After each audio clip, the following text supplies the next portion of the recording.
भगवान श्री कृष्ण की मधुर बाल लीलाओं में भगवान जी का घर प्रवेश। सुखदेव जी कहते हैं, कंस एक तो बड़ा बलवान था, दूसरे वह जरासंध का दामाद था। मगध के राजा जरासंध की बहुत बड़ी सहायता उसे प्राप्त थी, और जब कंस क्रूर कर्म पर उतर आया तो जैसा आदमी होता है वैसा ही उसके पास भीड़ आकर के जुट जाती है। अब जब तक तो उसके पास कुछ राक्षसी और कुछ मानसी कर्म थे, अब वह बिल्कुल राक्षस बन गया। उसने कहा, मैं काल नेमी राक्षस था, यदुवंश में तो मैंने वैसे ही जन्म ले लिया, सारे यदुवंशी मेरे वैरी हैं। उसमें राक्षसी कर्म पूरा प्रकट हो गया। राक्षसीपन के प्रकट होते ही प्रलंब, बकासुर, चानूर, त्रिनावर्त, मुष्टिकासुर, द्विध, पूतना, केशी, धेनकासुर, बानासुर, भौमासुर आदि जितने दैत्य राजा थे वे सब के सब इसके पास आए और बोले कि हम तुम्हारी सहायता करेंगे,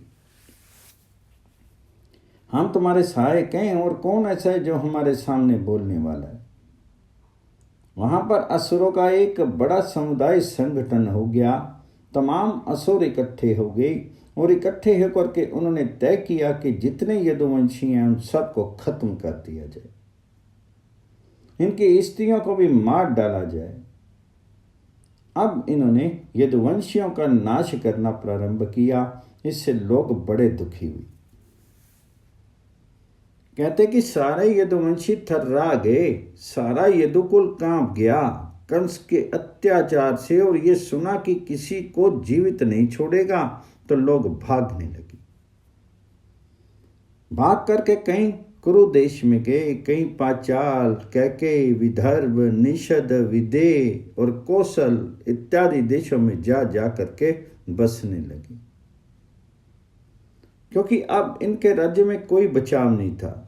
दुष्ट के राज्य में सिवाय भागने के और क्या उपाय है। बल अपने पास है नहीं, सारा बल उसके पास है। कंस महाबलवान था ही, और तमाम महाक्रूर निर्दयी राक्षस उसके साथ आ गए। ऋषि मुनि और ब्राह्मणों का कहीं सम्मान रहा ही नहीं, बस अत्याचार की पराकाष्ठा होने लगी तो सब लोग भागने लगे। कुछ लोग चापलूस थे तो उन्होंने कहा कि हाँ में हाँ मिलाओ और रहो। कुछ लोग ऐसे दिखे, ऊपर से इनके मन के अनुसार हाँ में हाँ मिला करके रहो, आगे देखा जाएगा, जो होगा सो होगा, कहीं भाग कर जाएं। कुछ उनके जाति के लोग वहां रह गए। अब कंस ने एक एक करके देवकी के 6 बालक मार डाले। ये कथा कई पुराणों में आई है, देवी भागवत में भी आई है कि ब्रह्मा के मानस पुत्र मरीचि के 6 पुत्र थे। ब्रह्मा जी की किसी बात को लेकर के एक बात ये हंस पड़े। ये समझने की बात है कि दूसरे के किसी दोष की बात को देख करके जब कोई हंसता है तो उसको बहुत खराब मालूम देता है। ब्रह्मा जी के मन में कोई क्रोध नहीं था, परंतु ब्रह्मा जी ने यह शिक्षा देने के लिए कि कोई आदमी किसी की दिल लगी ना उड़ावे, हंसी नहीं, किसी का जी ना दुखावे। शाप दे दिया कि तुम लोग असुर हो जाओ, राक्षस हो जाओ। जब शाप दिया तो ये लोग बहुत घबरा करके ब्रह्मा जी की शरण में गए और बोले, महाराज किसी भी प्रकार बचाओ, भूल हो गई। भूल होने पर जो उसे भूल मान लेता है उसके लिए रास्ता निकला जाता है। उसकी विनती पर ब्रह्मा जी प्रसन्न होकर के बोले, भाई जो हो गया सो हो गया। अब तो वह वसवत मनवंतर के 28वें चतुर्युगी में जब द्वापर आएगा उससे भगवान श्री कृष्ण अवतीर्ण होंगे। उस समय उनका झूठा भोजन उच्छिष्ट खा करके तुम लोग श्राप से मुक्त हो जाओगे, ये वरदान दिया। इसके बाद वे 6 बालक को असुर होकर के हिरण्याक्ष के लड़के कालनेमि के यहां पैदा हुए।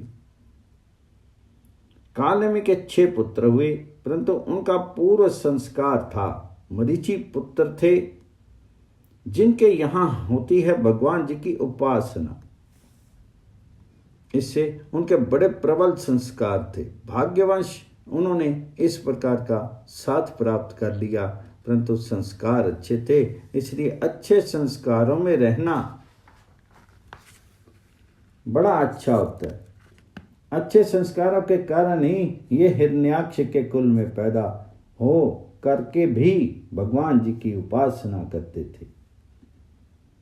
यह हिरण्याक्ष को बहुत बुरा लगा कि हमारे बच्चे हमारे वैरी की उपासना करें। उसने श्राप दे दिया कि तुमको तुम्हारा पिता ही मारेगा। तुम पिता के घर में रहते हो और उसी से बैर करते हो, तो तुम्हें तुम्हारा पिता ही मारेगा। फिर वह गया असुरों के संग्राम में और कालनेमि मारा गया। कालनेमि के जो पुत्र थे वे सब के सब पितर लोक में गए और वहीं पर रहे। ब्रह्मा जी के 2 श्राप रहे। उनमें से एक वरदान था कि इनको इनका पिता मारेगा और दूसरा इनका उद्धार होगा भगवान जी के उच्छिष्ट खाने से। ये फिर भगवान जी के भक्त रहे और भगवान जी के मंगल विधान से ये देवकी के घर में आए। जिसे भगवान जी का संपर्क प्राप्त हो जाए, आगे जाकर के फिर वह भगवान को प्राप्त हो जाता है। ये भगवान जी की पूरे संस्कारों को तृप्त कृपा है।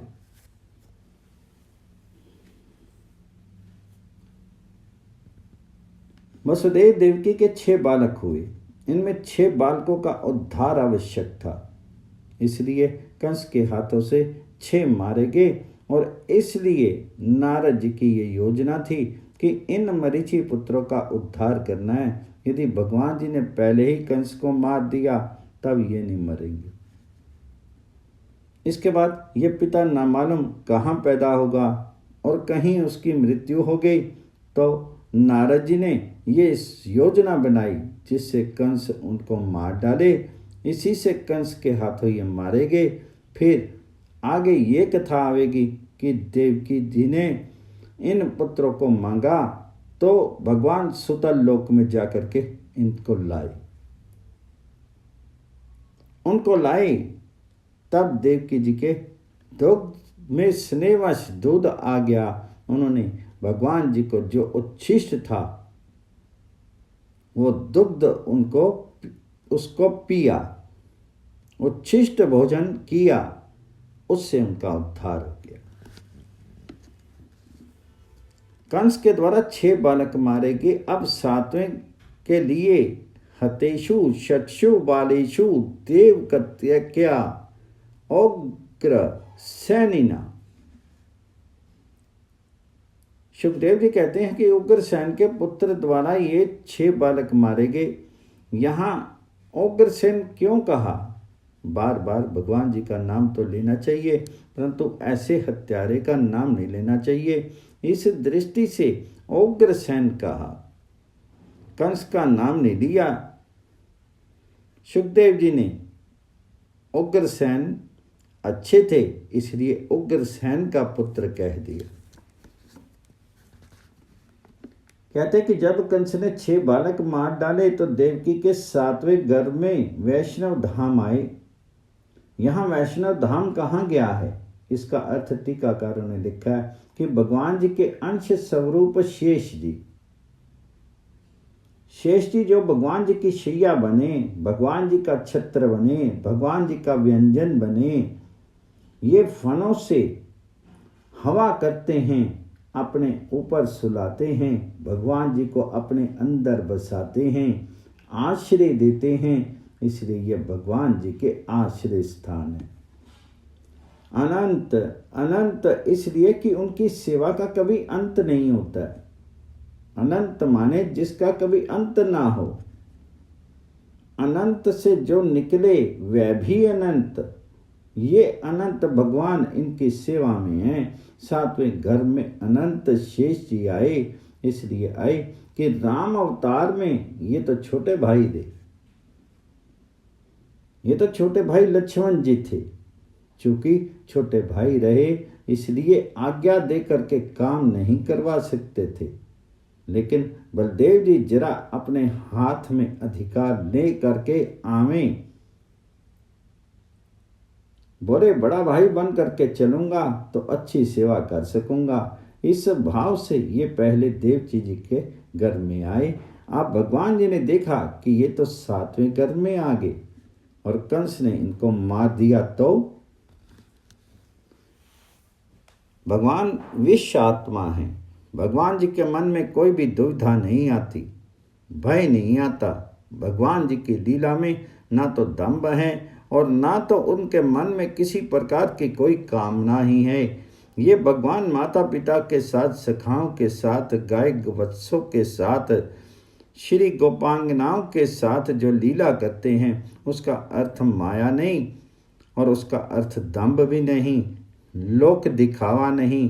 वास्तव में भगवान प्रेम परवश है और प्रेम परवशता में कभी भय की लीला, कभी विषाद की लीला, कभी क्रोध की लीला, कभी काम की लीला करते हैं, परंतु सचमुच करते हैं। स्वयं विषाद बन जाते हैं, स्वयं ही क्रोध भय शोक बन जाते हैं। उनमें किसी भय का आवेश हो तो यह भय उनके प्रेम परवशता का एक स्वरूप भूत लक्षण है। 10वें अध्याय में आया कि भगवान जी ने क्रोध में मिट्टी को खोद डाला। वहां टीकाकार ने बताया कि अगर क्रोध में केवल खेल होता, नाटक होता, तो वह देखने वालों के सामने होता है। वहां दर्शक कोई था नहीं, फिर बिना दर्शक के अकेले में मिट्टी क्यों खोदी? क्रोध वहीं आया था, फिर भागे क्यों? क्या भय हो गया था? मन में या डर लग गया था? ये सब चीजें भगवान जी में ना तो नाटक हैं और ना तो मन में भाव है कि वैसा दिखावें। क्या ये बच्चों के साथ छल करते हैं? तब तो ये सारे बच्चों को छलने वाले बन गए थे। झूठा था प्रेम। क्या ऊपर से दिखावा और प्रेम उनमें है नहीं? ये तब तो दंभ करने वाले हुए। ऐसे दंभी भगवान को कौन भजे? भगवान, परंतु भगवान का वह ना तो दंभ है और ना ही नाटक है। वे भगवान जी के लोक दिखावे की भी बात नहीं होती। ऐसा भी नहीं कि केवल माया से दिखे, परंतु वैसा होना। यहीं पर भक्तों का और विचारकों का मतभेद होता है। वे कहते हैं हुआ और मान लेते हैं कि सब माया में हुआ। वे कहते हैं कि ये लीला है। माया का अर्थ लीला है। लीला से भगवान प्रकट हुए, लीला से ही वह पुत्र बने, लीला से ही वह भाई बने, मित्र बने, स्वामी बने, प्रीतम बने, सखा बने और सारी की सारी लीला अव्यय वह स्वयं बने। उन्होंने स्वयं अनुभव किया, जहाँ भूख लगी वहाँ भूख लगी। ये विचित्रता है। प्रेम राज्य भगवान में भूख पैदा कर देता है, भगवान में विषाद पैदा कर देता है, भगवान में क्रोध पैदा कर देता है। ये क्रोध, काम, भय और विषाद भी भगवान जी में आकर के धन्य हो जाते हैं, अन्यथा स्वयं नरकों में जाएं और सबको तो भी नरकों में ले जाएं। इनका जीवन धन्य कैसे हो?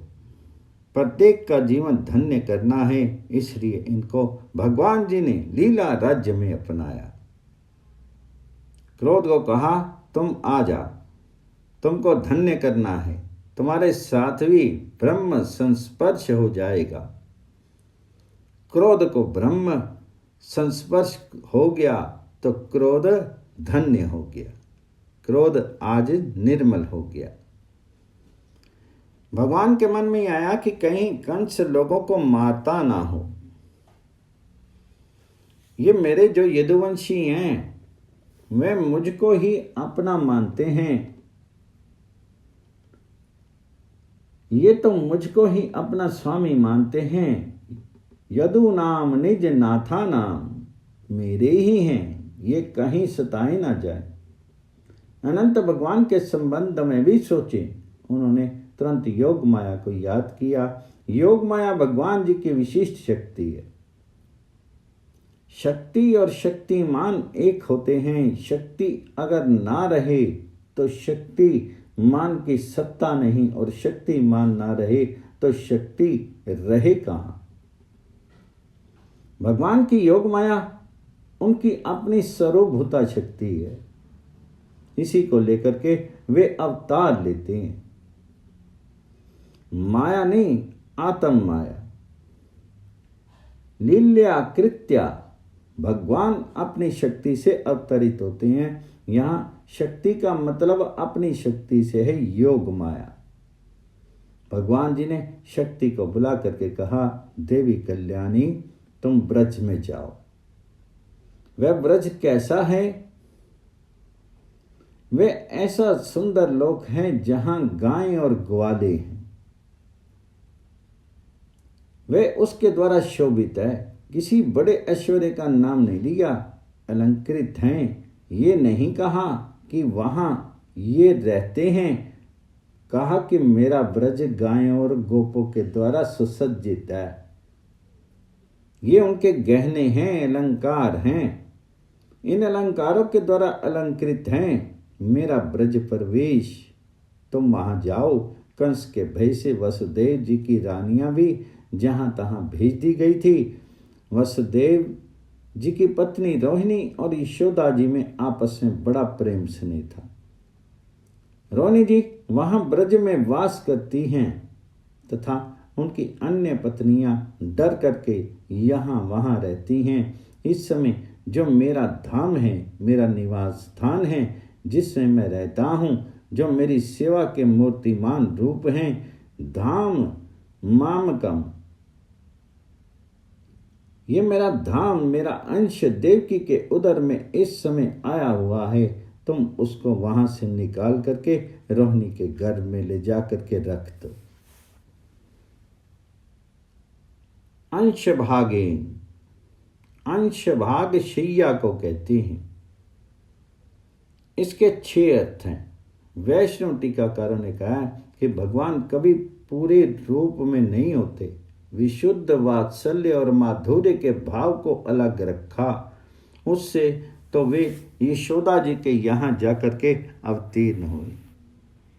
ऐसा मानते हैं कि यशोदा जी देवकी जी के यहाँ समकाल में भगवान जी का अवतार हुआ। 5वें अध्याय में इसका वर्णन विस्तार से होगा।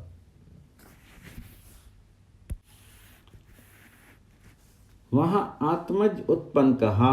सुखदेव जी ने ये नहीं कहा कि मथुरा से आगे आत्मज उत्पन्न कहा। इसमें सुखदेव जी का संकेत है।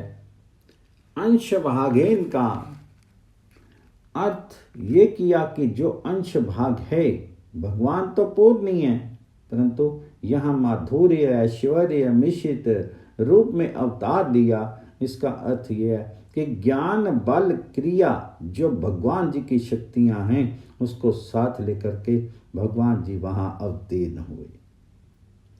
किसी ने कहा कि बलदेव जी के साथ भी वे शेष हैं, ये नारायण हैं। भगवान जी कहते हैं कि हे कल्याणी देवी, अब मैं अपने सारे अंशों के साथ ज्ञान बल क्रिया ऐश्वर्य देवकी का पुत्र बनूंगा और तुम नंद बाबा की पत्नी यशोदा के गर्भ से जन्म लो। कोई किसी को किसी काम से भजे तो उसका इनाम पहले से निश्चित कर दे। ये है तो भगवान जी की सर्वभूता। किसी को केवल काम दिखा दिया जाए तो काम करने वाले को काम ही करना है, उसको कुछ लेना देना है नहीं। परंतु काम बतलाने वाले का ये कर्तव्य होता है कि असी उसे कुछ दे। भगवान जी कहते हैं कि जा करके मेरा काम करो, मैं तुम्हें वरदान देता हूं, तुम मेरी शक्ति हो ना, मेरे समान तुम में बात आनी चाहिए। तुम विंध्यवासिनी देवी होकर के विंध्याचल में जाकर के रहो। तुमको जो पूजेंगे वह मुंह मांगा वर पाएंगे। तुम जो कह दोगी वह सत्य हो जाएगा। सर्व काम वर पर दाम। जिसके मन में जो कामना हो उन सारी कामनाओं को पूर्ण करने में तुम समर्थ हो जाओगी। और इसलिए तुमको समस्त कामना देने वाली जान करके, सर्व कामेश्वरी समझ करके सब लोग तुम्हारी धूप दीप व नैवेद्य और अन्य सामग्रियों से पूजा करेंगे। तुम जगत में पूजनीय होगी और जगह जगह पर जो तुम्हारे स्थान बनेंगे विभिन्न विभिन्न नामों से, उससे तुम्हारी पूजा का प्रसार होगा और तुम्हारे नाम होंगे। दुर्गा, भद्रकाली, विजया, वैष्णवी, कुमुदा, चंडिका, कृष्णा, माधवी, कन्या, माया, नारायणी, ईशानी, शारदा, अंबिका इत्यादि जगह जगह तुम्हारे पूजा के स्थान होंगे और लोग तुम्हारी पूजा करके मनचाहा फल प्राप्त करेंगे। और तुम देवकी के गर्भ से खींच करके जिनको रोहिणी के गर्भ में रखोगी, खींचे जाने के कारण उनका नाम होगा संकर्षण। ये संकर्षण बलदेव जी बड़े सुंदर होंगे और इनसे सब लोग बड़े खुश रहेंगे। वे लोक रंजन के लिए होंगे। लोक रमनाद, लोगों को सुख देंगे, इसलिए उनका एक नाम राम भी होगा। और तीसरे, वे बड़े श्रेष्ठ और बलवानों में अद्वितीय होंगे, इसलिए लोग इन्हें बलभद्र कहेंगे। इनके ये 3 नाम होंगे। भगवान जी ने जो आज्ञा दी उसे उन्होंने स्वीकार किया और भगवान जी की आज्ञा के अनुसार उनको ले जाकर के रोहिणी के उदर में स्थापित कर दिया। लोगों को क्या पता कि ये दशा हुई है। वे बेचारी पूर्ववासी लोग चिंता करने लगे कि अब तुम मारेगे, देवकी का गर्भ नष्ट हो गया। पूर्ववासी चिंतित होकर के आपस में बात करने लगे।